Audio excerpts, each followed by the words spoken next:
I looked up and down the street, my gaze drifting to the main road where 4 for sale signs proudly sat on the manicured lawns of the homes in the close. In the opposite direction, there were 2 more. That's not going to help property values, I mused, wondering how much worse things would get once the next 2 homes were listed. My eyes wandered to the house 3 doors down, across the street. That was where Trevor and Rebecca Sinclair lived, probably the youngest couple on the whole close. Trevor's a financial advisor, and Rebecca's a management consultant. Both of them you could classify as yuppies, or young, upwardly mobile professionals. Trevor works from home, but Rebecca travels a lot. Something in the Sinclair's house caught my eye. I reached for the binoculars and zoomed in. She was pulling the curtains in the master bedroom. In her underwear, she looked really good. For her age, she still had a fantastic figure. She picked up her clothes, and I saw Trevor walk across the room toward the ensuite bathroom. What does she see in him? I thought to myself. He wasn't looking all that spectacular. The body was flabby. Rebecca slipped on her skirt, then took her white blouse and began putting it on. She was still buttoning it as she left the room. Trevor came out of the bathroom in nothing but boxer shorts. I watched as he buckled his jeans, completely disregarding his shirt. His chest jiggled as he followed her out of the room. What is going to be the next events? I queried. Have them sit over and talk wine or coffee with each other? Or will he simply get the issue out and clear? Following this, no action, but waited for yet another 15 minutes. Then there came a cranky sound on the side entrance. Rebecca went outside. Unable to see Trevor, she took a turn back to kiss one standing behind, walked down the driveway waving, crossed over the road, and my wife was home. I could hear the echo of my boots as I went downstairs, down to the conservatory. A click of the side gate open and the rhythmic heel clicking on the concrete path told me she was back. She was smiling, humming a tune, as she came into the dining room. "Why are there so many houses for sale in the close?" I asked. She actually jumped at my voice, instinctively raising a hand to her chest, doubtless to catch her racing heart. When her gaze fell upon me in the rattan chair, she startled. "Victor, what are you doing here? You nearly gave me a heart attack." "Well, it's nice to see you too, darling. You know what I mean. Of course I'm glad to see you, but we didn't expect you back for another 2 days. What was that you said?" "I was just asking if you knew why there are so many houses up for sale in the close. I always thought women were all in league with each other, so if anybody would know, it would be you." "Actually, no, I don't know. That is strange. I haven't seen any of the girls since we took Max to Durham. I was supposed to meet Claire for coffee on Monday, and you insisted we stay overnight, so I missed it. We haven't caught up since." "Well, I ran into Claire and Simon at the pub last Monday. Things were a bit tense between them. When Simon went to the restroom, Claire confided in me. Apparently Simon had an affair 4 years ago, and Claire only just found out. They're trying to work things out, but the woman Simon was involved with lives in the close, and Claire wants to get as far away from her as possible." I watched the color get sucked out of her face while trying to process what I'd just said.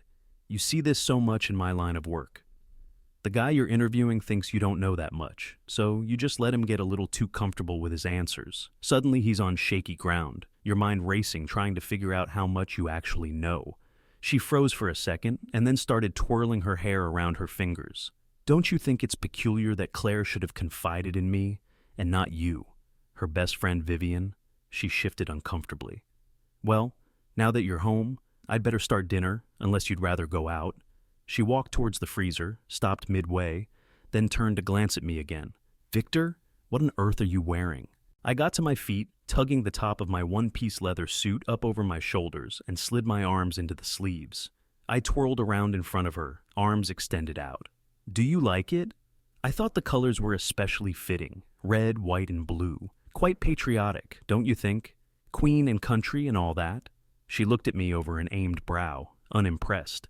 "It looks ridiculous. A man of your age wearing motorcycle leathers. And as for Queen and country, well, it's been at least 12 years since you left the army and became..." She trailed off, struggling to recall precisely what it was that her husband did now. "Security consultant, sweetheart. I am a security consultant. That is how I make my living. A pretty good living, if I may say so myself." "I knew. I didn't need you to tell me. I just couldn't find the right words," she said, trying to veil her uncertainty. "Yes, I suppose it's been good. We live here in the close and we have all we need, so I suppose we are comfortable. I have, I think, kept my promise to your father. Never mind, yes? I said I would maintain you in the style to which you were accustomed. I do think I have done rather more than that. Of course, now that I am retired, we might have to draw in the purse strings somewhat. I had no sooner gotten the words out than she dropped the heavy cast-iron oven dish she'd taken from the cabinet. It crashed to the floor, which was laid with ceramic tiles. Neither fared particularly well. "Vivian, you really need to be more careful," I scolded. "Dishes can be easily replaced, whereas finding tile to match could be a problem. Screw the tiles. You stand there in those motorcycle leathers and tell me you've retired? Is this some kind of midlife crisis? When were you going to talk to me about this?" She was getting visibly upset. "Well, I wasn't planning to be honest," I shot back. "Just like you clearly didn't think it was any of my concern that you've been, well, with Simon." The words hit her like a punch. She wavered, clutching at the island for support. Time for another one. "Of course, you know Henry and Charlotte are getting a divorce." That surprised me. They were like newlyweds when they moved in here 3 years ago. I had said it softly, almost a whisper. When she didn't say anything immediately, I repeated the question a little louder. "Do you know why they're splitting?" "Claire wasn't sure," she muttered. "All she could tell me were rumors, but you know how much I hate gossip." She grabbed a stool and sank down onto it. "What do the rumors say?" "Nothing major, just that Henry might have been seeing someone on the side. But don't worry about it, it's just a rumor." She paled, and I was thinking I might get another reaction before she did a quick dash to the bathroom. "You know, it made me wonder," I said. "With so many houses going up for sale around here at the same time, I can't help but think there's a connection. We know about 2, but can you think of anything that links the others? I need to use the bathroom." Without another word, she ran downstairs to the toilet. I thought it was the perfect time to make myself a coffee. The coffee machine whirred into action, grinding the beans and sending a fragrant aroma wafting through the kitchen. She came back, makeup washed off, face showing the effects of the shock, pale, still rattled, but now switching to offense.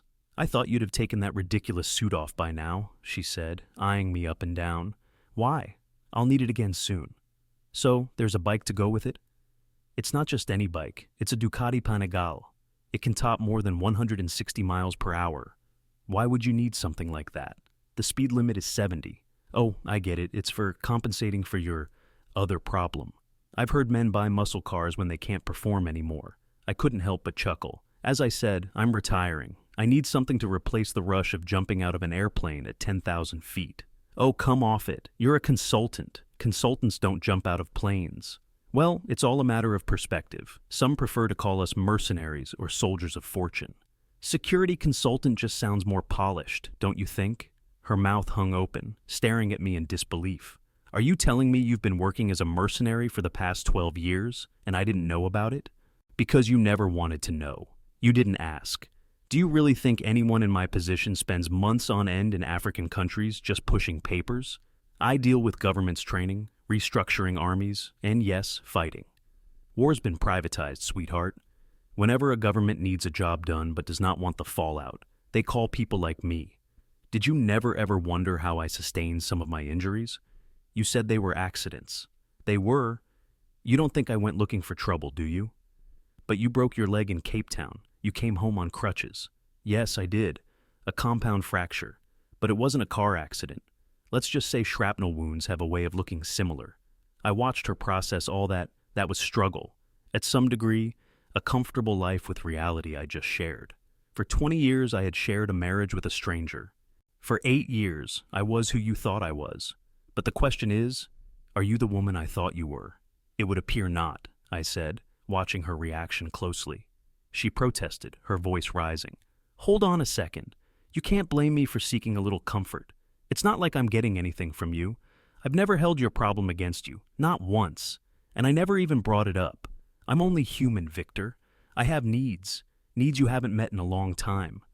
4 years, 3 months, and 23 days, I replied incisively. The figures had tumbled out effortlessly. That's how long it's been, not since I left for that job in Cape Town. She sounded astonished, still trying to conceptualize my last words, or so it looked. It was in the expression on her face. Can't believe you remember up to a day. Ah, now I get it. Must have been that injury in Cape Town, right? Yes, I said, my voice colder than I had meant. But seriously, it wasn't the injury that hurt me the most. It was the news I received. Can you even imagine what it was like for me, recovering from surgery in a foreign country, only to hear that my wife was back home? With our neighbor? She reacted right away, almost defensively. That's not true. Who would say such a thing? I shook my head, bitterness creeping in. That's what made it worse. Of all people, our daughter comes home to pick up her iPad. And what does she find? You and Simon, upstairs in the bedroom, devastated her, the poor kid. She was sobbing on the phone, pleading with me not to split up the family. She had been sleeping over with my sister Kate, and Jen spent all night trying to get her calmed down. Really? You really don't know how fortunate you were to be 8,000 miles away that night. So, Kate rings me the following morning and wants to know what I am going to do, what I would say.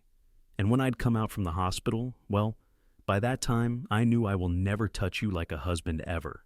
She said nothing, but I could practically see her mind turning, attempting to fill in the gaps. She was catching on that there was a piece missing, and she desperately needed to understand it. "Why are you telling me this now, Victor?" she finally asked, the words filled with confusion. As I said, "I'm retiring," I said with a shrug. "Not fully, but I'm stepping away from the active part. I'm slowing down, holding the younger guys back. It's time to tie up loose ends, and you, my dear, are one of those ends." She immediately tried to plead, her voice a mix of desperation and hope. "No, don't say that. I'll stop. I only went to Simon because I was desperate. I wasn't getting anything from you, but we can change that. If you retire, we'll spend more time together." "So Trevor's just picking up my leftovers, huh?" I asked, the bitterness rising again. "Did that apply to Henry, Curtis, and Richard too?" "Yes," she said, almost on a note of resignation. "Of course, they were surrogates. I wanted you, but you weren't around. And when you were around, you didn't seem interested." "And you never questioned why?" I pressed, trying to read each twitch of her body. "I figured you had something wrong with you. I did not want to humiliate you by making you talk about it," she went on to say, although I could feel she was chiding herself over it. "How considerate of you," I said, the sarcasm dripping. "I'll miss that." "What do you mean you'll miss that? We can work this out, Victor.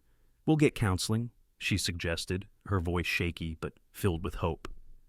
"I don't see how that's going to work with you here and me in the south of France," I countered, my tone hardening. "You can't divorce me, Victor," she said, almost pleading. "It would ruin you." I gave a small, dry chuckle. "I don't think so. But you're right about one thing. I can't divorce you. Tell me, what do you remember about our wedding?" She stared at me, trying to understand my intent. "We got married on a beach in Bali. That strange little man was babbling away in whatever language they speak there. The locals put garlands of flowers around our necks. It was very romantic. And he gave us that certificate, one neither of us could read," I added, my voice flat. "Yes, and he insisted on kissing me," she recalled, a laugh escaping her despite the tension. "It made me giggle because his beard tickled. Do you remember the civil ceremony we had when we got home?" She frowned. "No, of course not. Why would we need to get married twice? That's just what I told the man from the Pay Corps when they wouldn't put your name on my pension. I'd just come back from Helmand, and they wanted me to sort a few things out." "Oh, for God's sake, Victor, get to the point," she snapped, irritation creeping into her voice. "The point, dear, is we should have done a civil one back in the States. That certificate from Bali? It's worthless. Legally speaking, it means nothing," I said, letting that sink in. "At first, I meant to make it right, to talk it through with you, smooth it over. Then I began to hear the rumors, of you and that young subaltern, what you got up to while I was rotting in that hellhole. After that, I set the whole thing aside and, well, eventually forgot about it. It seems legally we were never married, and you were right. I can't divorce you." She stared at me, her face veering between defiance and incredulity. "I don't believe you. This is just a bluff. You can't just walk away." I shrugged. "Take it to a solicitor. I'm sure they'll confirm that I can do exactly that." Before she could reply, a noise outside drew her attention. She strode over to the window, frowning. "There's a man hammering something into the lawn."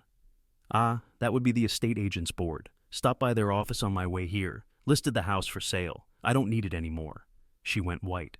"But what about me? What about Max?" I met her gaze, tranquil but firm. "I wouldn't worry about Max. She's going to be spending her holidays with her dad. I will have her come see you, of course, whenever she's able, but let's face it, You two haven't precisely been close all these years, have you? She shook her head, as if refusing to accept what was happening. No, no, I'm not going to let you get away with this. I'll get legal advice. There has to be something I can do. I've given you the best 20 years of my life. I must be entitled to something. Go ahead, I said without batting an eyelash. You could try what the Americans call palimony, though I doubt there's much precedent for that here. You could claim compensation for being a nanny or housekeeper, but once the court sees how much you've been spending on clothes and jewelry every month, they might just decide that you owe me. She collapsed onto the couch, throwing her head into her hands. I don't believe this. This isn't happening. Do you really hate me that much? Hate you? Why would I hate you? I replied evenly. You're Max's mother. And besides, it's not like I've exactly been going without. That finally got her attention. She snapped her head up, eyes narrowing. Wait, you mean for the last 4 years you've been— Of course, I interrupted. A soldier always knows where to find comfort. Though, to be frank, recently it has become more than that. Her face darkened. So you do have someone else, and you have the nerve to preach at me? I smiled wryly. Yes, unfair of me, isn't it? Especially as it was you who introduced us in the first place. Sometimes, my dear, you really are too good to me. She wrapped her arms around her legs, swaying slightly as she digested it all. The weight of the day's revelations was weighing down on her, and for once she had nothing to say. You see, I went on, while your so-called sensitivity kept you from ever discussing my problem with me, it didn't stop you from talking about it with your friends. Rebecca in particular was very sympathetic, offered to put me in touch with all sorts of people she thought might help. I told her I wasn't the one with the problem, but of course, I couldn't just expect her to take my word for it. So I had to give her a demonstration, and what a demonstration it was. You know, she's surprisingly athletic. She clapped her mouth open. You and Rebecca? Now I know you're lying. You're almost twice her age. What could a woman like her possibly see in you? I let out a short laugh. I could ask the same about you and Trevor, yet somehow, he still seems to find something worth coming back for. Twice a week, at least. That one landed hard. She flinched, her stunned silence telling me she'd had no idea I knew about that particular affair. Maybe that was a little low, but I wasn't in the mood to pull punches. Outside, the hammering stopped. The estate agent's man had driven the stake in and was fixing on the for sale sign. In the sudden quiet, another sound replaced it, a deep, familiar rumble. That sounds like my ride, I said, snatching up my helmet and heading for the door. Outside, the motorcycle rolled to a stop on the driveway. The rider swung a leg over the seat with practiced ease, the movement as fluid as it was deliberate. As she pulled off her helmet, a cascade of auburn hair spilled over her shoulders. She smiled, her eyes gleaming with mischief. That is one vicious machine. I can see why she turns you on. I think I should be jealous. In the case of a thrilling ride, my dear, I whispered, none beats you. Her smile grew as she bit her bottom lip. We do make a good team, don't we? She teased. I nodded. We certainly do. Now, our work here is almost done. Time for the finale. The estate agent's man had finished planting the board on my lawn and moved on to hammering a stake into the Sinclair's yard. I hadn't realized that Vivian followed me out of the house, but Rebecca did. She stepped half to one side, peering around me with an amusing grin. Oh, hi, Vivian. Can you do me a favor? Trevor isn't great on his own. You'll look after him for me, won't you? Vivian, for once, was at a complete loss for words. Rebecca, never one to wait for an answer, filled in the silence herself. Of course you will, she said smoothly. Why wouldn't you? You've been doing it for such a long period of time, I highly doubt you'll notice any difference at all. I yanked my helmet on and cranked the engine. Becky swung onto the back of the bike with practiced ease, and together we rolled the short distance over to the Sinclair's driveway. Trevor, red-faced and agitated, was arguing with the man putting up the board. He barely had time to register us before Rebecca slid off the bike, walking straight toward him. Be a darling, Trevor, and let the man finish his job, she said lightly. His look turned even more confused now. I don't understand. What's going on? Rebecca reached into her leathers and pulled out an envelope, holding it out to him. Maybe this will clear things up. Trevor did not reach for it, staring at her as though she had spoken in a foreign tongue. It's a letter from my solicitor, she said. I'm filing for divorce. You don't have to sell the house, you could always buy me out. But I don't think you have the money for that, do you? Trevor just stood there, mouth slightly open, stunned into silence. Rebecca tilted her head. "Oh, don't worry, darling. Vivian has already promised to look after you, so you'll hardly even notice I'm gone." Her tone was almost sweet. "Now, be a good boy and let the man finish his work." Trevor didn't even open the envelope. He simply turned and walked away, slipping through the side gate like a man whose world had just collapsed. Rebecca zipped up her jacket, secured her helmet, and swung back on the bike behind me. As we pulled out of the cul-de-sac, her voice crackled through the intercom. "How long to Portsmouth?" "About an hour," she groaned. "Not sure my backside can take this seat that long." I chuckled. "If it starts aching, I'll massage it all the way to France." She laughed. "And how long is the crossing?" "About 7 hours." There was a moment of quiet, and then she spoke up again, her voice threaded with a playfulness. "And how exactly are we meant to entertain ourselves for 7 hours? I booked us a cabin." A playful slap landed on my shoulder.